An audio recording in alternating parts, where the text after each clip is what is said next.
Taala pada pendosanya itu Allah SWT mengampuni dosanya dan Allah SWT menyembunyikan dosanya.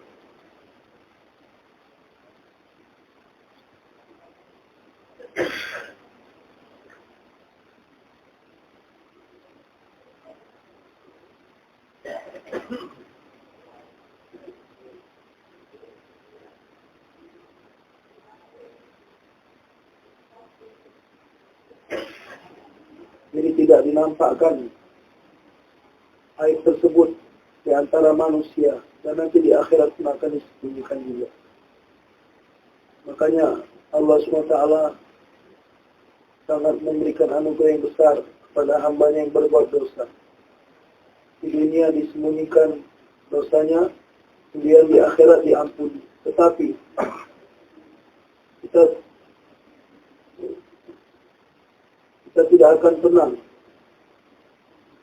sehingga ada orang yang memberikan kabar tentang kesalahan orang lain kepada kita.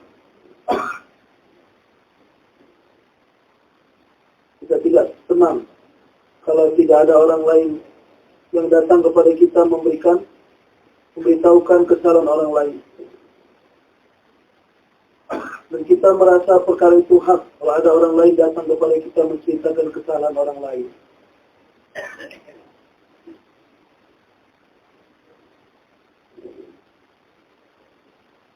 Kita tidak paham, banyak orang yang telah memberitahukannya akan turun nilainya di pandangan orang lain. Karena keadaannya telah diberitahukan kepada orang-orang. Seperti mana apabila satu orang dia telah mencuri,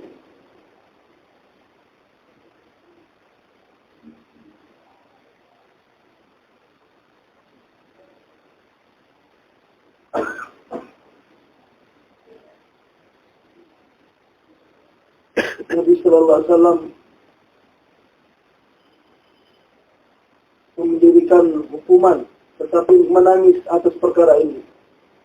Maka dikatakan, wahai Rasulullah, maafkan. Tidak, ini adalah hukuman daripada Allah SWT. Tetap akan dilaksanakan.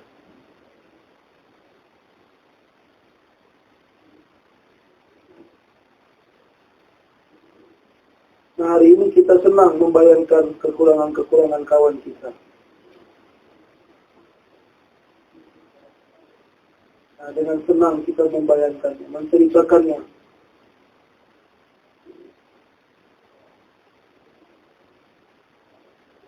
Atau kita menceritakan itu, kita merasa itu adalah hak orang tersebut untuk mendengarkannya.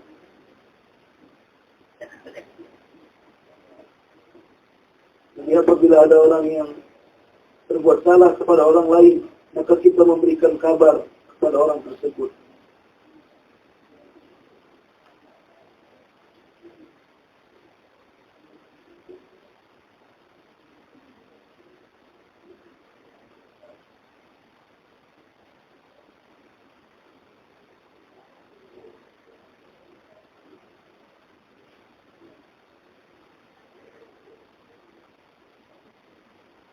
Jadi menyembunyikan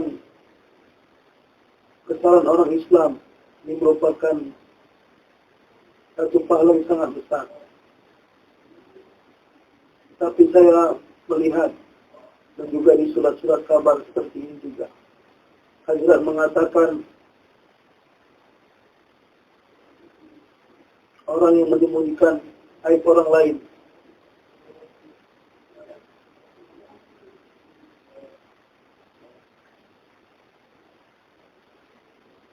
maka ini merupakan tanda cara untuk menyebarkan daripada kebatilan dan untuk menyembunyikan keislaman. Jadi surat kabar ini tidak ada maksud lain kecuali dua perkara ini. Yang pertama untuk menyembunyikan keislaman, yang kedua untuk menghilangkan, memasukkan daripada kebatilan. Jadi menyembunyikan aib orang Islam.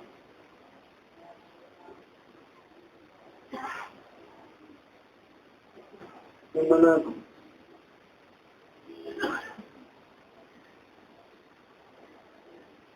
ketika seorang, jadi kalau Allah SWT menyembunyikan aib satu orang Islam, maka mengapa orang Islam yang lain membuka aib orang tersebut? Maka Allah SWT tidak akan memberikan aib kepada orang yang membuka aib orang lain. Allah SWT tidak akan memberikan kematian kepada dia, hingga dia berbuat aib tersebut sebelum kematian. Itu aja yang mulia, itu satu perkara yang sangat besar. Tapi kita hendaknya menyembunyikan aib orang Islam.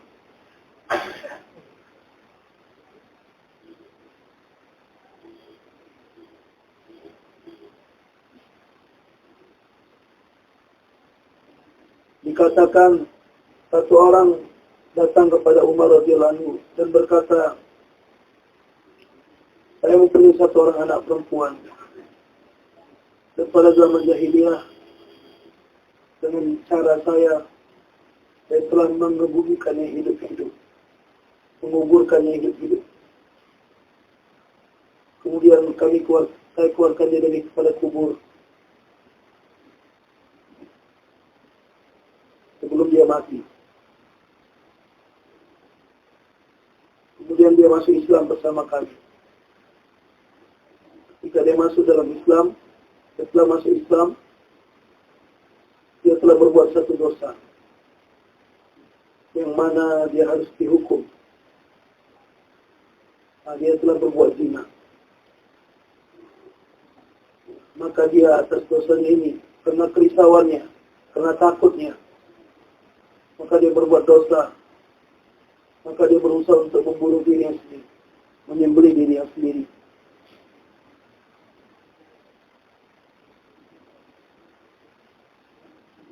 Dia mengambil pisau, hendak menyembelih dirinya sendiri.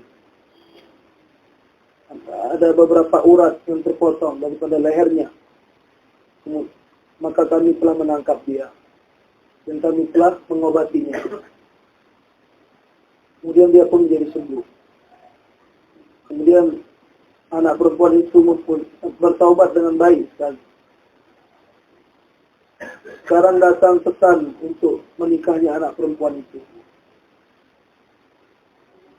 Apakah kami memberitahukan keadaan anak perempuan ini kepada orang yang memberikan pesan untuk menikah tadi? Maka Umar mengatakan, kamu apakah mau menzahirkan satu aib yang mana Allah SWT menyembunyikannya? Bersumpah dengan nama Allah, apabila kamu memberitahukannya kepada orang tersebut,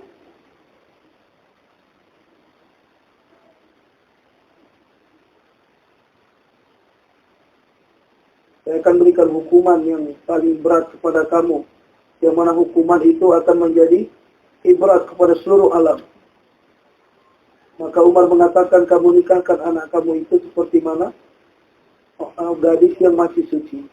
Dalam satu riwayat dikatakan, seorang wanita telah berzina dan dia pun telah diberikan hukum kepada dia.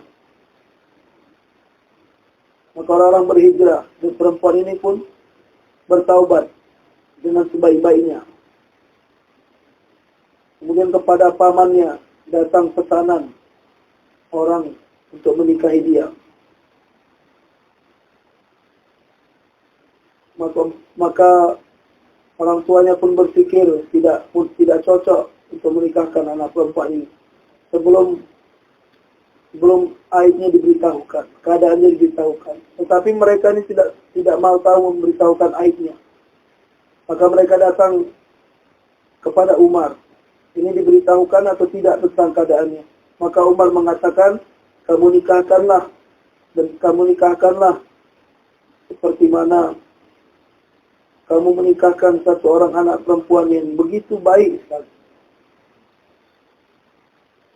Jangan kamu ceritakan dosa dia masa lalu. Sya'bi mengatakan, satu orang wanita datang kepada Umar, wahai Amirul Mukminin, saya telah mendapatkan satu orang anak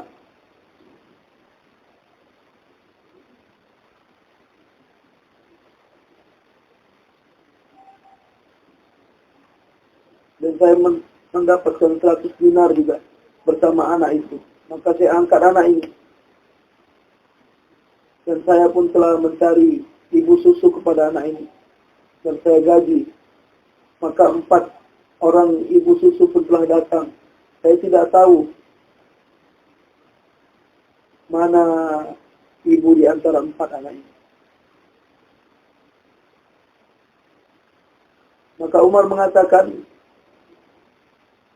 ketika wanita datang kepada kamu untuk melihat anak itu, maka berikan kabar kepada saya. Maka diberikan kabar kepada Umar. Ketika wanita-wanita datang, memberikan kabar kepada saya. Maka Hazrat Umar mengatakan kepada satu wanita di antara mereka, beritahukan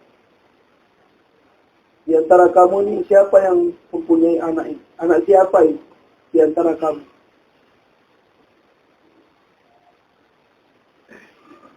Maka satu wanita mengatakan, Umar, kamu tidak berbuat baik. Kamu tidak berbuat baik.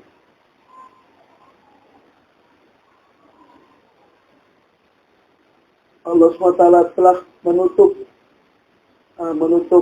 aib satu orang wanita. Tetapi kamu mau membuka aib tersebut. Maka Umar mengatakan, benar-benar saya telah salah.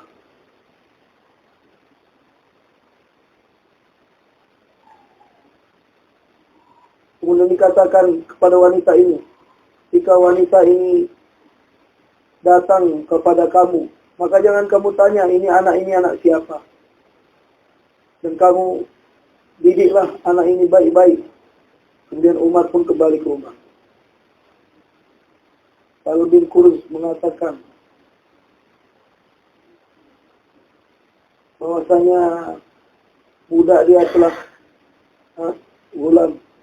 budak dia, hamba dia telah berzina.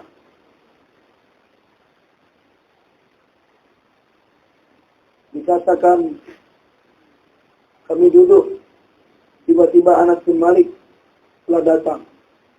Kemudian duduk dan mengatakan, wahai Saleh, ini apa yang terjadi dengan hamba kamu ini, dengan kamu? Ini merupakan hamba kami, dia telah berbuat zina. Maka saya bawa dia kepada imam, sehingga hukuman zina akan diberikan kepada dia. Maka dikatakan, jangan buat seperti itu. Jangan buat seperti itu. Kamu kembalikan dia. Dan takutlah kepada Allah SWT. Allah SWT telah tutupkan aib dia, tetapi kamu mau membukanya. Tidak. Saya akan bawa dia kepada imam dan akan dihukum. Maka Anas mengatakan, tidak. Kamu taatlah apa yang saya katakan. Maka sahabat ini mengatakan, Anas pun berusaha untuk memberikan kepahaman saya. Dan akhirnya saya kembalikan hamba tersebut. Dikatakan, saya berkata kepada Uqbah bin Amir, kami mempunyai tetangga yang minum arak, minum khamar. Dan saya telah melarang dia. Maka saya pun mau melapor dia ke polisi. Nah, seperti mana? Nah, saya mau pergi untuk report pada polisi. Sehingga polisi akan datang untuk menangkap dia. Maka dikatakan jangan. Tapi kamu berikan kefahaman kepada dia, fahamkan dia. Maka dikatakan tidak. Saya sudah larang dia beberapa kali, tapi dia tidak mau dengar juga. Saya akan bawa dia kepada polisi. Saya akan beritahu polisi untuk menangkap dia. Maka Umar mengatakan, jangan buat seperti itu. Nah, saya mendengar Nabi SAW bersabda, barang siapa yang menyembunyikan orang Islam, maka dia mendapatkan pahala seperti mana satu orang perempuan yang sudah siap untuk dikuburkan hidup-hidup, tetapi dia menyelamatkannya. Dalam satu surat telah ditulis,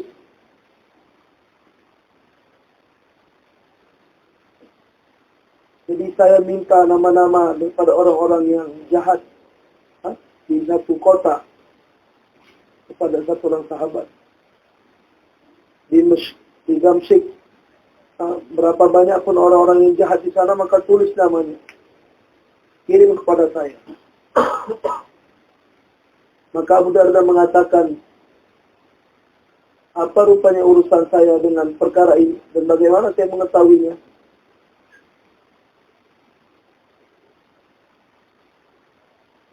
Maka kemudian Bilal mengatakan, kalau kamu tidak dapat mengenalnya, saya dapat mengenalnya. Saya akan tulis nama-nama mereka. Maka ketika ditulis nama-nama mereka, maka dikatakan padanya, bagaimana kamu mengetahuinya? Dari mana kamu mengetahuinya? Kepada orang-orang yang buat salah tersebut. Maksudnya, karena mereka bergaul dengan orang-orang jahat tersebut.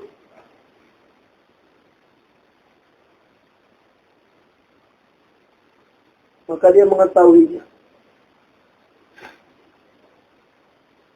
Jadi kalau ada orang mau menulis nama orang-orang jahat, maka hendaknya dia menulis nama dia yang pertama sekali.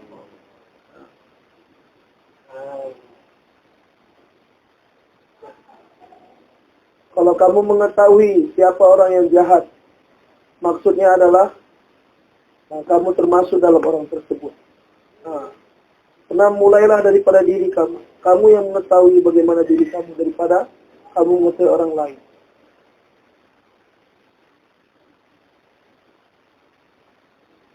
Bagaimana Allah SWT telah menyembunyikan aib.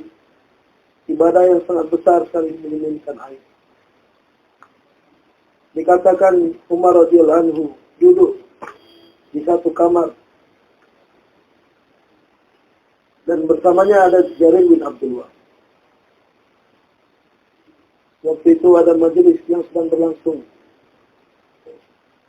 Di majelis ada satu orang yang buang angin. Maka wudhu orang itu pun batal di majelis.